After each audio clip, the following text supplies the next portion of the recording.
स्वागत है। आज हम माइक्रोसॉफ्ट के एक काफी पॉपुलर टूल पर बात करने वाले हैं, पावर बीआई। जी। ये बिजनेस इंटेलिजेंस और डेटा को विजुअलाइज करने के लिए इस्तेमाल होता है। बिल्कुल, और हमारे पास जो जानकारी है वो पावर बीआई परिचय और सहायता वाले कुछ डॉक्यूमेंट्स हैं। हाँ, तो इनसे हमें इसके बेसिक्स और इस्तेमाल सब पता चलेगा। जी। तो आज का हमारा मकसद है पावर बीआई को ठीक से समझना। ये है क्या, इसके खास फीचर्स क्या हैं और असल में लोग इसे कैसे यूज कर रहे हैं, पढ़ाई में, इंडस्ट्री में। सही। और ये भी देखेंगे कि स्टूडेंट्स को इसे सीखने में क्या दिक्कतें आती हैं और मदद कहाँ मिल सकती है। बिल्कुल। तो चलिए शुरू करते हैं। सबसे पहले ये पावर बीआई आखिर है क्या चीज?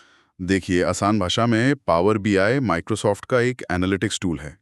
इसका मेन काम है डेटा लेना। ये बेसिकली किसी को भी अपने डेटा के पीछे की कहानी देखने में मदद करता है। अच्छा, तो ये सिर्फ चार्ट्स बनाने से ज्यादा है।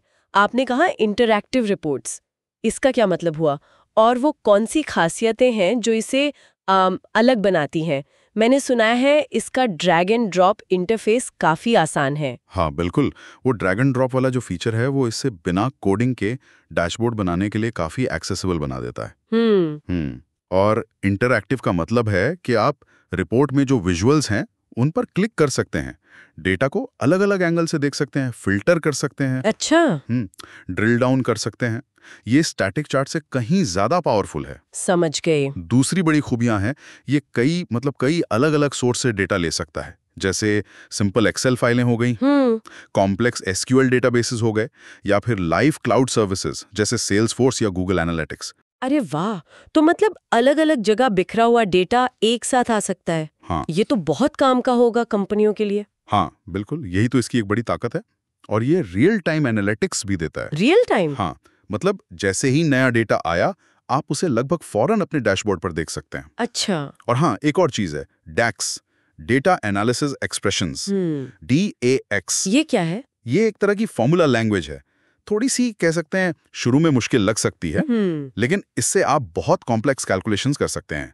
ऐसी कैलकुलेशन जो शायद नॉर्मल स्प्रेडशीट में पॉसिबल ना हो, जैसे पिछले साल की इसी टाइम की सेल से तुलना करना वगैरह। समझ गई।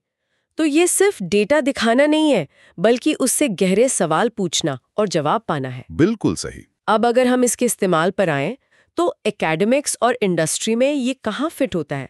डेटा साइंस, बिजनेस एनालिसिस में तो हो गई। हाँ, वो तो है ही। Data science, business analysis, market research, इन सब में तो खूब यूज हो रहा है। सोर्सेज बताते हैं कि आजकल MBA, IT, फाइनेंस के स्टूडेंट्स के असाइनमेंट्स, प्रोजेक्ट्स में ये काफी आम हो गया है। अच्छा, जैसे केस स्टडी में मार्केट ट्रेंड्स एनालाइज करने के लिए, या फाइनेंस में पोर्टफोलियो परफॉर्मेंस ट्रैक करने के लिए। इसकी असली खूबी है डेटा विजुअलाइजेशन से कहानी कहना। आंकड़ों को एक ऐसी विजुअल कहानी बनाना जो आसानी से समझ आए और फैसले लेने में मदद करे। इतनी सारी क्षमताएं, ये वाकई बहुत पावरफुल लगता है। लेकिन अक्सर जो चीजें पावरफुल होती हैं, उन्हें सीखना भी एक चैलेंज होता है। क्या पावर बीआई के साथ भी ऐसा है, खासकर स्टूडेंट्स के लिए? हाँ, चुनौतियां तो हैं। सोर्सेज यही बताते हैं, अक्सर स्टूडेंट्स को अलग अलग डेटा सोर्सेज को कनेक्ट करने में थोड़ी मुश्किल आती है। अच्छा। फिर वो डैक्स फॉर्मूले हैं, वो शुरू में काफी कंफ्यूजिंग लग सकते हैं। उनका सिंटैक्स, उनका लॉजिक समझने में थोड़ा टाइम लगता है। फिर डेटा मॉडलिंग भी है, अलग अलग डेटा टेबल्स के बीच सही रिश्ते बनाना ताकि रिपोर्ट सही जानकारी दे। ये कॉन्सेप्ट भी थोड़ा मुश्किल हो सकता है। सही। और शायद सबसे बड़ी चुनौती होती है रॉ डेटा से, जो बिखरा हुआ होता है, उससे एक साफ कि और दिखने में अच्छी विजुअल स्टोरी बनाना। हाँ, ये सब तो जायज मुश्किलें लग रही हैं। तो अगर स्टूडेंट्स को ये सब दिक्कतें आती हैं, तो क्या उनके लिए कोई मदद है? हमारे सोर्सेज पेन कंटेंट डिजिटल का नाम लेते हैं, पर क्या और भी तरीके हैं? जी हाँ, मदद के कई रास्ते हैं। ऑनलाइन बहुत सारे ट्यूटोरियल्स हैं, माइक्रोसॉफ्ट के अपने लर्निंग पाथ्स हैं, कम्युनिटी फोरम है जहां सवाल पूछ सकते हैं।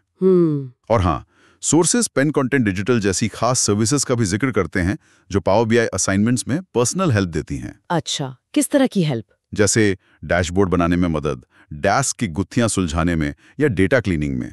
डेटा क्लीनिंग मतलब डेटा साफ करना? हाँ बिल्कुल, खासतौर पर जब फाइनल ईयर प्रोजेक्ट्स हों या केस स्टडीज, प्रेजेंटेशंस हों, जहां डेटा से सही इंसाइट्स निकालना और उन्हें अच्छे से प्रेजेंट करना बहुत जरूरी होता है, वहां ऐसी मदद काफी काम आ सकती है। ठीक है, तो कुल मिलाकर बात यह है कि आज की डेटा ड्रिवन दुनिया में पावर बीआई जैसे टूल्स सिर्फ यूजफुल नहीं बल्कि जरूरी होते जा रहे हैं। एकदम सही कहा। ये डेटा के समंदर में गोता लगाकर मोती निकालने जैसा है। ये डेटा को समझने और उसे एक्शन लेने लायक जानकारी में बदलने का एक जबरदस्त तरीका है। सही। लेकिन ये भी साफ है कि इसमें मास्टरी हासिल करने के लिए थोड़ी लगन और मेहनत चाहिए, खासकर जब आप कॉम्प्लेक्स डेटा या डैक्स जैसी चीजों से डील कर रहे हो। और जाते जाते एक सोचने वाली बात, क्या ये जो डेटा को विजुअली समझने और समझाने की स्किल है, ये सिर्फ टेक एक्सपर्ट्स या डेटा एनालिस्ट तक ही रहनी चाहिए? अच्छा सवाल है। सोचिए, अगर अलग अलग प्रोफेशन के लोग, डॉक्टर हों, टीचर हों, छोटे बिजनेस वाले हों, वो भी अपने काम से जुड़े डेटा को बेहतर तरीके से विजुअलाइज कर पाएं, तो क्या वो ज्यादा बेहतर, ज्यादा इन्फॉर्म्ड फैसले नहीं ले पाएंगे? बिल्कुल।